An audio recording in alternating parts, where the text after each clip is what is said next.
Good morning and welcome to Read Aloud 3, where it's you, me, and the Trinity. And I am glad to have a fresh start today, a morning read, and a new book out of the Read Through the Bible series. So we are starting today in the book of First Chronicles. Yay!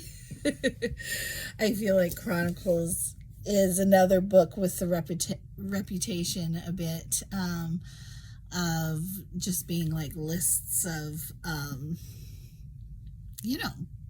family lines and genealogies and things like that.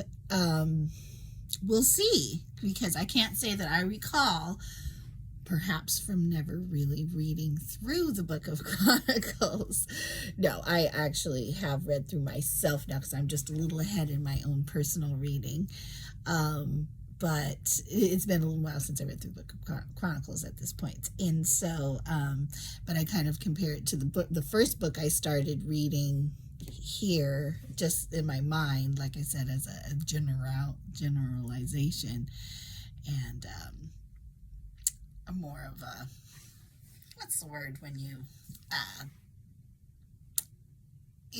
just have an idea about something. It's not necessarily factual.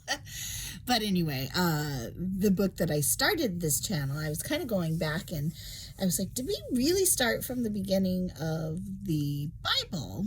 And haven't made that many videos, and actually I did not start from the beginning in Genesis. I was in my own personal time reading from the book of Genesis, starting back around the time that I started. And then I took a break and started reading some other stuff. So that's how I got ahead with my own personal reading.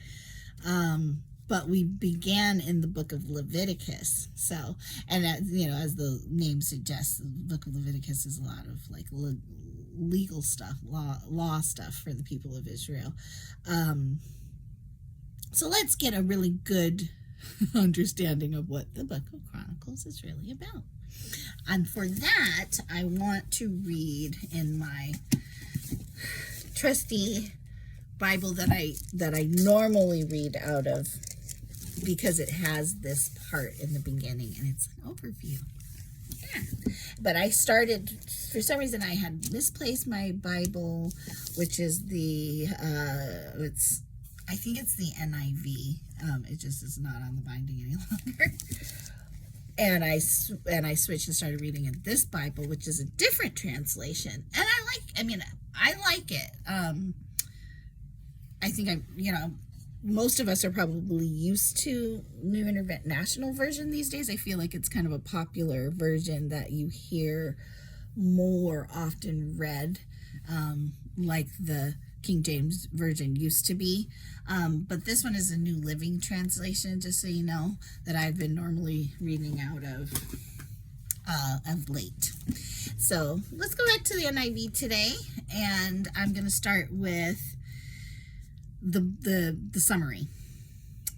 In the 5th century BC, many Judeans were returning from exile to the southern part of the land of Israel. They faced great difficulties. Their capital city and temple had been destroyed, remember. Foreigners had moved in, and they were no longer ruled by their own king. But the books of Chronicles, Ezra, and Nehemiah insist that God's people can still fulfill his purpose. They must form a unique society centered on the worship of God in a rebuilt temple in Jerusalem. Excuse me. These books are really one long book telling a continuous story. One can see, for example, how the end of 2nd Chronicles overlaps with the beginning of Ezra. The book presents a sweeping chronicle of Israel's history, beginning with a long genealogy or ancestor list, going all the way back to Adam. It situates the people of Israel among the nations and reminds them of their calling. I like that.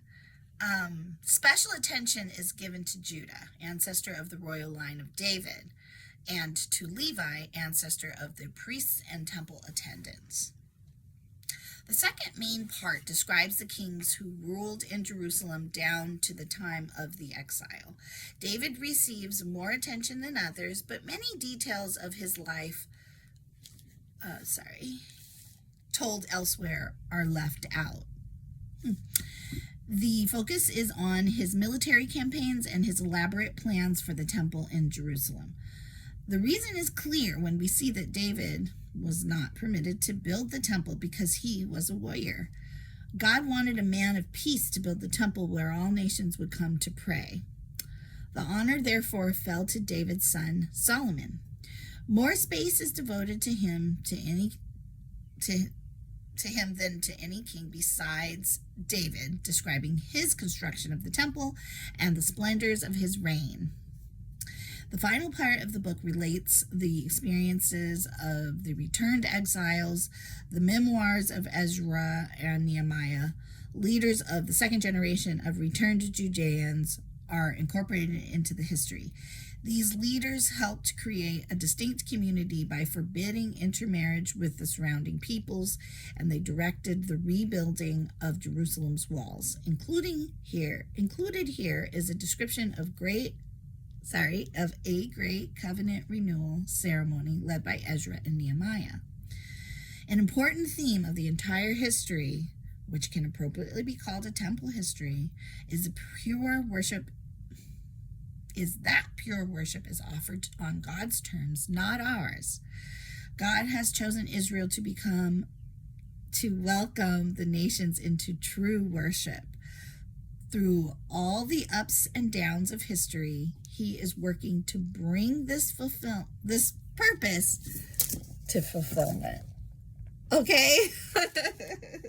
Let me punch that last line. Through all the ups and downs of history in general, he is working to bring this purpose to fulfillment. Okay? Because God has chosen, it says he had chosen Israel to welcome the nations into true worship. Now,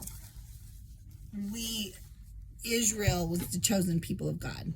We are now, both Jew and Gentile, the chosen people of God. So I think that is still a good mission statement. I think after reading the introduction, that maybe that is enough for today because of the way that I'm stumbling upon my words. And lately, I think it's something that I really want to, to improve upon as quickly as possible, is to really be reading more fluidly, so that it doesn't get in the way of understanding.